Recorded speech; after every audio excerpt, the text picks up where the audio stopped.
ओडिशा के भद्रक में कोरोना पीड़ित के खिलाफ अफवाह फैलाने के आरोप में एक महिला समेत 4 लोगों को गिरफ्तार कर लिया गया। बताया गया कि चारों आरोपी दुबई से लौटे एक शख्स के खिलाफ अफवाह फैला रहे थे।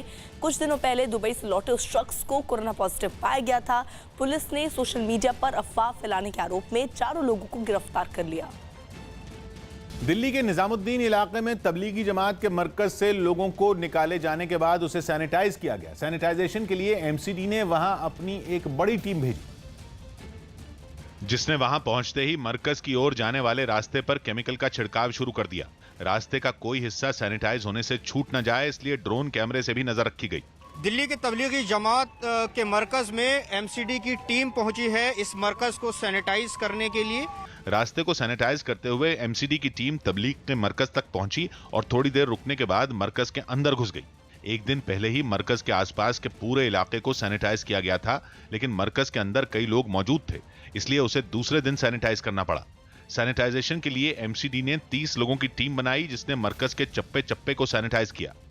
30 लोगों की टीम है।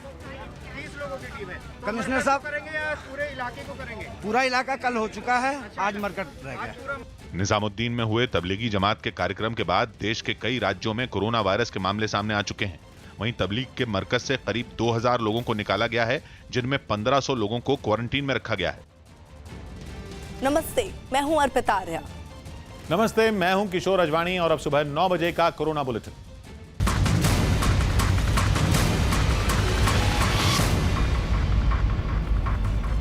तो 9 बजे का कोरोना बुलेटिन आप देख रहे हैं न्यूज़ 18। पूरे भारत से लगातार कोरोना वायरस से जुड़ी जो खबरें हैं वो आप तक पहुंचा रहा है। देश में 21 दिन का लॉकडाउन है। आप भी नियमों का पालन करें और खुद को सुरक्षित रखने के लिए आप घर पर ही रहें। न्यूज़ 18 इंडिया हर घंटे कोरोना बुलेटिन भी आप तक पहुंचा रहा है। नोएडा के सेक्टर 20 में घर की छत पर बड़ी संख्या में लोगों के नमाज पढ़ने के मामले में पुलिस ने एफआईआर दर्ज कर ली है। धारा 144 लागू होने के बाद बड़ी संख्या में जुटकर नमाज पढ़ने पर पुलिस ने केस दर्ज किया है। तो ये केस जो अब दर्ज हुआ है, दरअसल ये इस संदर्भ में क्योंकि एक घर की छत जहां पर बड़ी संख्या में लोगों ने नमाज पढ़ा। अमित सिंह हमारे सहयोगी इस वक्त जुड़ चुके हैं। अमित, ये कितने लोगों के खिलाफ एफआईआर दर्ज की गई है? क्या घर के मालिक ने ही ऑर्गेनाइज किया था कि आप आइए और मेरी छत पर नमाज पढ़िए? देखिए अर्पिता, आपको बता दूं कि जो ये प्रकरण है कल देर शाम का है, लगभग 6:50 का प्रकरण है, जब लगभग 10 से 12 लोग जो नमाज पढ़ने के लिए छत पे चले गए और इकट्ठे होकर नमाज पढ़ी। सबसे बड़ी बात इसमें यह है, जनपद में 144 धारा लगी है और साथ में जो सोशल डिस्टेंसिंग है उसके पालन के लिए भी शासन ने आदेश जारी किया। उसके बाद भी 10-12 लोगों ने छत पर जाकर नमाज पढ़ी, तो उसी में पुलिस ने लगभग 10 से 12 लोगों के खिलाफ मुकदमा दर्ज कर लिया है, जांच शुरू कर दी है। बताया जा रहा है कि ये जो सेक्टर है, सेक्टर 16 है नोएडा का और जे कॉलोनी है, जहाँ बहुत तादाद में लोग बहुत सारे इकट्ठे रहते हैं। चूंकि बहुत संकीर्ण इलाका है, बहुत आबादी वाला इलाका है, अब पुलिस ने इसमें जांच शुरू कर दी है और एफआईआर दर्ज करने के बाद जल्दी गिरफ्तारी करने का दावा जी नजर बना रखिए अमित। मध्य प्रदेश के इंदौर में कोरोना संदिग्ध एक महिला की जांच करने पहुंची स्वास्थ्य विभाग की टीम से बदसलूकी का मामला सामने आया। आरोप है कि महिला के परिवार वालों और मोहल्ले के लोगों ने स्वास्थ्य विभाग की टीम पर पथराव शुरू कर दिया और थूककर उन्हें भागने की कोशिश की। हालांकि पुलिस के आने के बाद पथराव कर रहे लोग भाग गए। वहीं इस घटना के बाद स्वास्थ्य विभाग की टीम ने इस तरह के हालात में काम नहीं कर पाने की चेतावनी दी। स्क्रीनिंग के लिए हमें जो स्वास्थ्य डिपार्टमेंट ने बोला था उसके लिए हम लोग गए थे। वहाँ पे हम लोग 3 दिन से मेरा डॉक्टर जाके जा रहे हैं, डेली स्क्रीनिंग कर रहे हैं, पेशेंट को देख रहे हैं। आज भी हमको पॉजिटिव कि कोई कांटेक्ट की हिस्ट्री मिली थी तो हम वहाँ गए थे देखने के लिए। बस उन्होंने आए और हम लोग ने जैसे ही पूछना शुरू किया, पत्थर फेंकना शुरू कर दिए दोनों। आप कितने लोगों की टीम गई थी वहाँ पर? मैं और ये डॉक्टर जाकिया, हम 2 टीम डॉक्टर थे और हमारे साथ एएनएम और वो थे आशा कार्यकर्ता, साथ में तहसीलदार सर भी थे।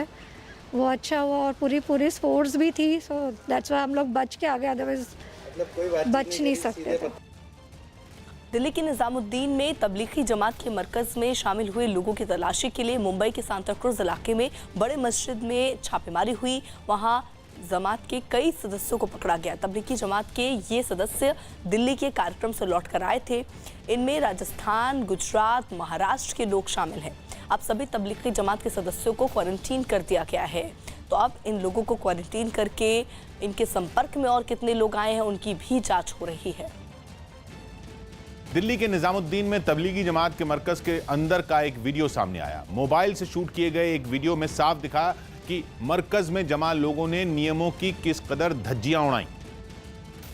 क्योंकि मरकज में जुटे जमात के लोगों ने कोरोना वायरस के खतरे के बावजूद कोई सावधानी नहीं बरती। बिना सोशल डिस्टेंसिंग का ख्याल रखे लोग जमीन पर एक दूसरे के बेहद करीब बैठे दिखे। लोगों के सोने के लिए जमीन पर ही बिस्तर बिछाए गए थे जो एक दूसरे के बेहद करीब थे। मरकज में ऐसी भीड़ जमा दिखी जैसी आमतौर पर रेलवे स्टेशनों के वेटिंग हॉल में होती है। इतनी भीड़ होने के बावजूद किसी के चेहरे पर मास्क नहीं दिखा। यहाँ तक कि रुमाल या किसी और कपड़े से भी मुंह ढकने की कोशिश करता वीडियो में कोई नहीं दिखा। ये मरकज एक 6 मंजिला इमारत है जिसमें हजारों लोग मौजूद थे, यानी हर फ्लोर की हालत मुमकिन है कमोबेश ऐसी ही रही हो। ये वीडियो दिल्ली पुलिस ने जारी किया है जो मरकज को खाली कराने का ऑपरेशन शुरू होने के बाद बिल्डिंग के अंदर दाखिल हुई थी।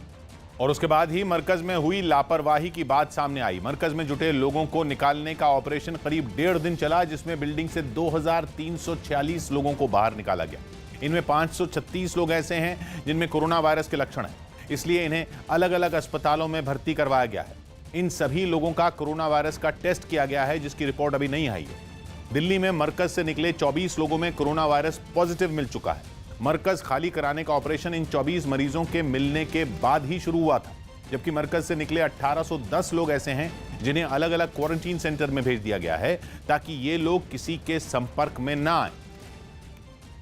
लेकिन दिल्ली पुलिस को अब तलाश मरकज के मुखिया मोहम्मद साद की है। पुलिस मरकज की बिल्डिंग पर ड्रोन के जरिए नजर रख रही है। हजरत निजामुद्दीन की दरगाह के बेहद करीब बनी इस इमारत में पुलिस को मोहम्मद साद नहीं मिला। हालांकि जमात का मुखिया होने के नाते साद का घर इसी इमारत में है। हालांकि मोहम्मद साद का घर यूपी के शामली जिले में भी है। साद का घर शामली के कांदला थाना इलाके में है, जहां वो आमतौर पर महीने में एक बार जरूर आता है, लेकिन अब वहां भी ताला लटका हुआ है।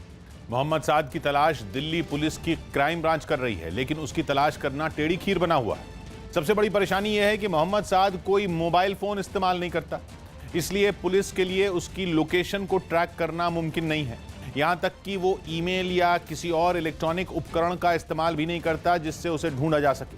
अगर साद को किसी से बात भी करनी हो तो वो अपने किसी सहयोगी के फोन का इस्तेमाल करता है। सूत्रों के मुताबिक दिल्ली पुलिस को मोहम्मद साद की आखिरी लोकेशन 28 मार्च की पता चली। उसके बाद से वो कहां है ये पता नहीं चल पाया।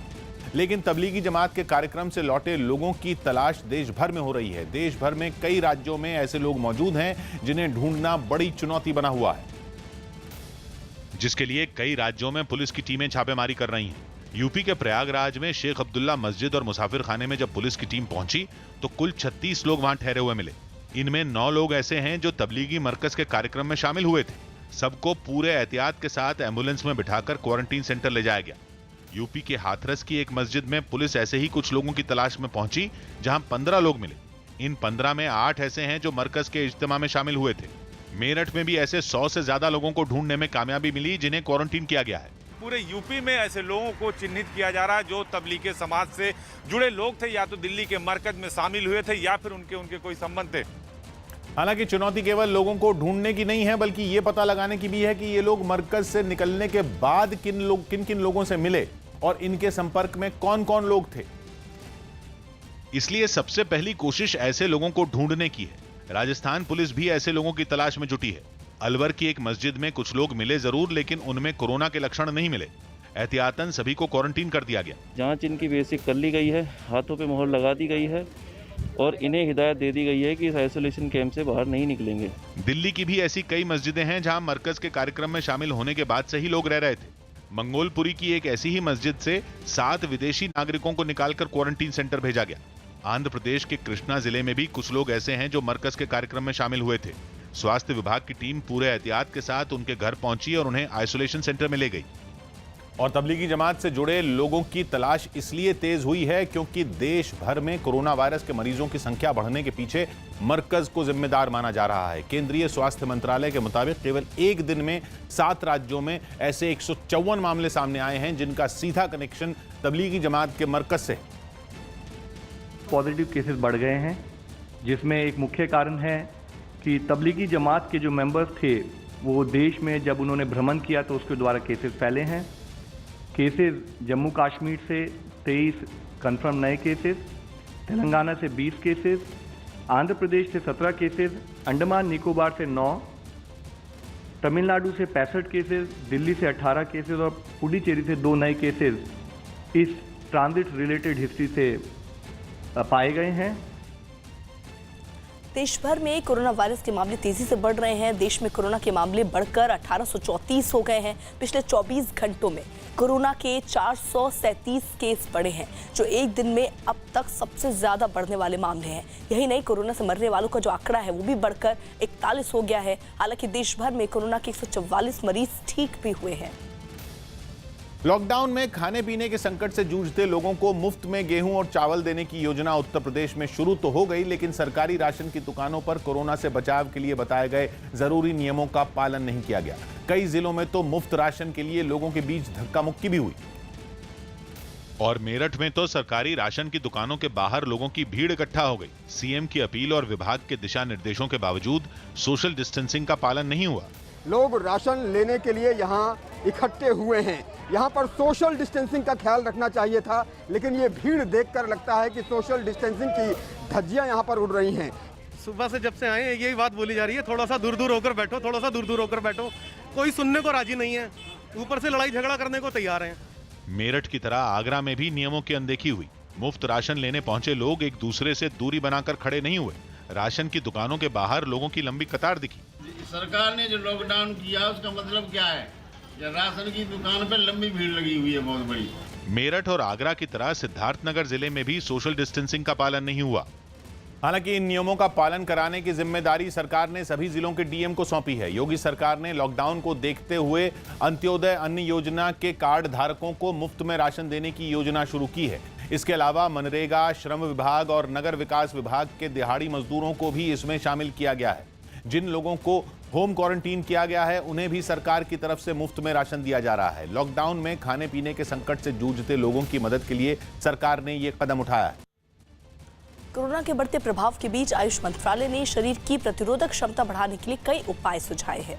इनमें दिन भर गर्म पानी पीने, घर में पाई जाने वाली आयुर्वेदिक चीजों के सेवन से लेकर कई और उपाय सुझाए गए। प्रधानमंत्री नरेंद्र मोदी ने आयुष मंत्रालय के इन उपायों को ट्वीट किया और कहा कि ये उपाय आसानी से अपनाए जा सकते हैं। पीएम मोदी ने लोगों से अपील की कि वो इन उपायों को अपनी जिंदगी का हिस्सा बनाएं और दूसरों से भी साझा करें। कोरोना से जंग के बीच आज पीएम मोदी राज्यों के मुख्यमंत्री से वीडियो कॉन्फ्रेंसिंग के जरिए बात भी करेंगे। वहीं महाराष्ट्र के नागपुर में रेशम बाग मैदान में लगने वाली सब्जी बाजार में आज सुबह के वक्त लोगों की भारी भीड़ उमड़ी नजर आई। इस दौरान वहां लोगों ने सोशल डिस्टेंसिंग का भी पालन नहीं किया, जबकि कोरोना से बचने के लिए सरकार की ओर से लगातार ऐसी जगहों पर एक दूसरे से दूरी बनाने की अपील की जा रही है।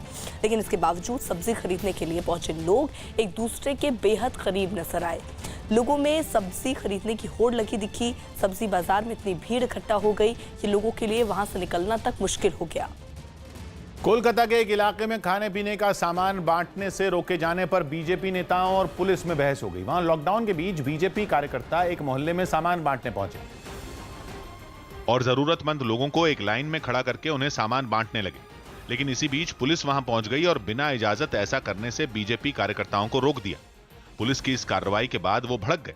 इसके बाद पुलिस और बीजेपी नेताओं के बीच तीखी बहस होने लगी।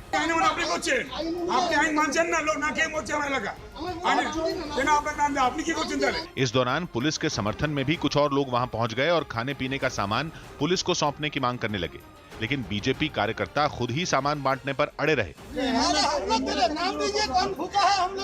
बीजेपी ने कोलकाता के अलग अलग इलाकों में अपने हाथों से जरूरतमंदों को सामान बांटने का संकल्प लिया है।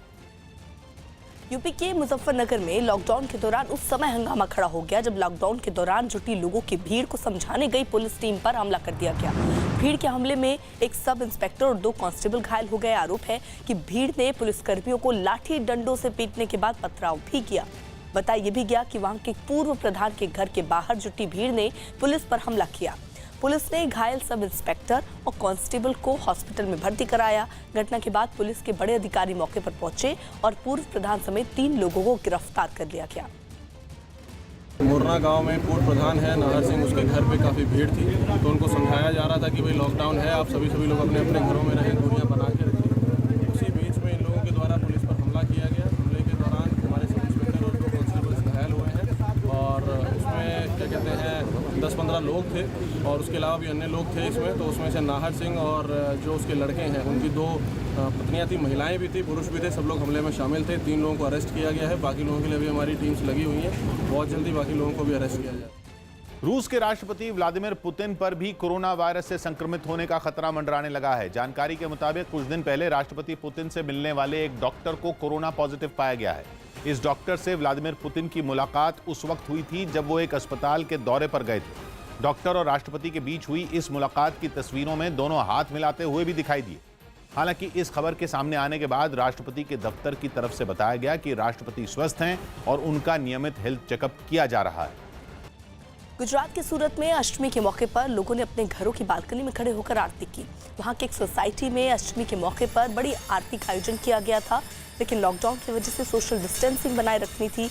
ऐसे में कई परिवारों ने अपनी अपनी बालकनी से ही आरती में हिस्सा लिया और एक दूसरे का साथ दिया।